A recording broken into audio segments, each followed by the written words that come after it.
Bwana, sasa ni kujibu mapigo tu. Sasa hivi ni mwendo wa kujibu mapigo. Ukigusa hapa, tunagusa pale, tunaondoka. Sasa rasmi na wao wamesema hatuna muda wa kupoteza, hatuna muda wa kumpaka poda pimbi. Yaani ni muda wa kushusha vyuma. Rasmi baada ya Young Africans kumtambulisha Peter Shalulile imezua taharuki sana, na watu wengi wameanza kutazama kwamba inawezekana hawa Young Africans wako serious kuliko sisi. Sasa walichokifanya Young Africans na wao Simba wameamua kuingia sokoni mazima. Yaani ukisikia mazima basi ndo hii kwamba wameamua kwenda gubi gubi, mguu kwa mguu, kuhakikisha wanapata chuma cha kazi, wanampata mwamba haswa, the heavyweight man, real person, real aware player. Yaani mchezaji ambaye ni wa moto kweli kweli. Huyu si mwingine, ni mtaalamu mwamba kutoka Mamelodi Sundowns pale pale. Yaani sasa hivi Simba Yanga hawaogopi kuchukua mchezaji kutoka pale Sundowns. Yaani sasa hivi ni jambo la kawaida. Rasmi wanakuletea chuma kingine ambacho Simba wamekamilisha. Hapa ni kwa ushirikiano wa GSM, kwa maana kumradhi, ni kwa ushirikiano wa Model, ni kwa ushirikiano wa J-Loot. Bilioni 6.7 zimetosha kabisa kumvuta Tapelo Peter Maseko kutoka Mamelodi Sundowns. Pesa inaongea bwana. Yes.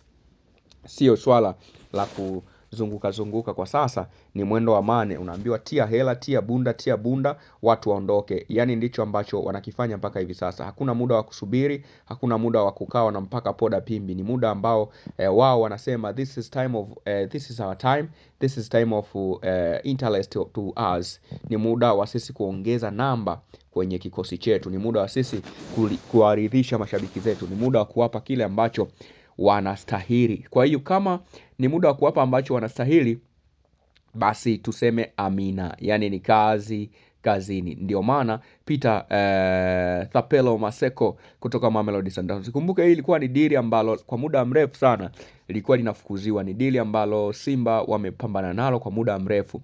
Sasa ilikuwa imefikia muda wao kuvunja mkataba. Na ili dili la Thapelo Maseko walishakuwepo watu wengi. Alikuwepo Kaizer Chiefs, alikuwepo si Alabeluzda, alikuwepo klabu ya Zamalek, na Simba katia maguu. Sasa baada ya Young Africans kufanya kile ambacho wamekifanya, ni kama wamechezea sharubu za babu. Unajua kuchezea sharubu za babu maana yake umekuja kuchokoza swala ambalo lilikuwa watu wamekaa nalo kimya, watu walikuwa hawana mchongo nalo, watu walikuwa hawana maelekezo nalo, people was not have any disturbance. Lakini sasa walichokifanya Young Africans kumtambulisha Peter Shalulile, maana yake mashabiki wakaanza kuwaza kusema hivi, kweli huyo sisi mchezaji ambaye tupo naye, mchezaji ambaye tumemchukua, ataweza kutufikisha nchi ya ahadi, Ibrahim Traore, au tunaanza kuleta manjegeka hapa?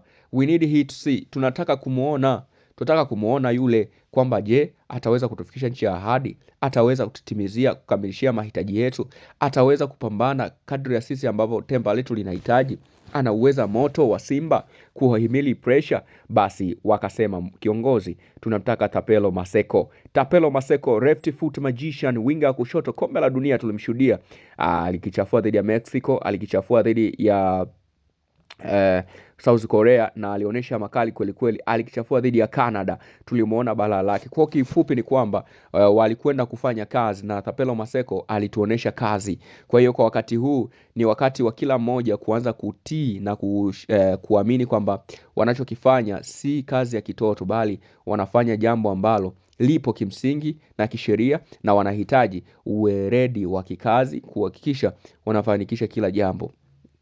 Wakati huu sio wakati tena wa kupambania vitu ambavyo havipo sawa. Sio wakati ambao wanaweza wakakalia kitu ambacho hakiko makini. Ni wakati ambao Simba wameamua kweli kweli. Kwa hiyo wakati Young Africans wanachokoza upande wa pili, wao upande wa kwanza wanathibitisha the presence of aware player. Yaani wachezaji ambao wataithibitisha Afrika, wataithibitisha timu kwamba inahitaji kuwa na mafanikio au manufaa ya namna ile. Kwa hiyo hiki ni kitu ambacho mpaka hivi sasa kinaenda kutoa majibu kwamba Simba sio wazembe, Simba sio wapuuzi, wala sio wavivu kama ambavyo watu wanafikiria. Tapelo Maseko ndani ya nyumba. Kwa hiyo msimu unaokuja unaambiwa Libase, Adese Ura, Chama, Tapelo Maseko, alafu dimbani pale utachagua mweke nani, lakini wao wameshamaliza, ni kazi kazini. Unaambiwa ni mwendo wa kupiga TikTok, unajua TikTok maana yake ni kazi kazini. Tapelo Maseko ni miongoni mwa wachezaji bora ambao first 11 wanaanza katika klabu ya soka Mamelodi Sundowns, na ni miongoni mwa wachezaji ambao wanafanya kazi kwa ubora wa hali ya juu.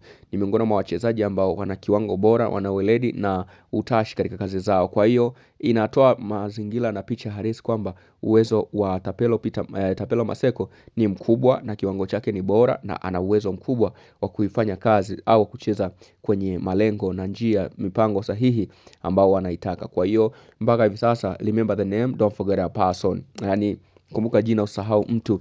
Peter Maseko, Tapelo Maseko ni miongoni mwa wachezaji ambao kwa sasa ni iconic kwenye klabu ya soka ya Simba. Kwa hiyo ni wewe tu na wewe kuanza kuchokonoa mzinga wa nyuki utoke manundu, basi ndicho ambacho Simba wanamfanyia Young Africans. Comeback kwenye sajili hizi zitakuja kuwatoa watu roho.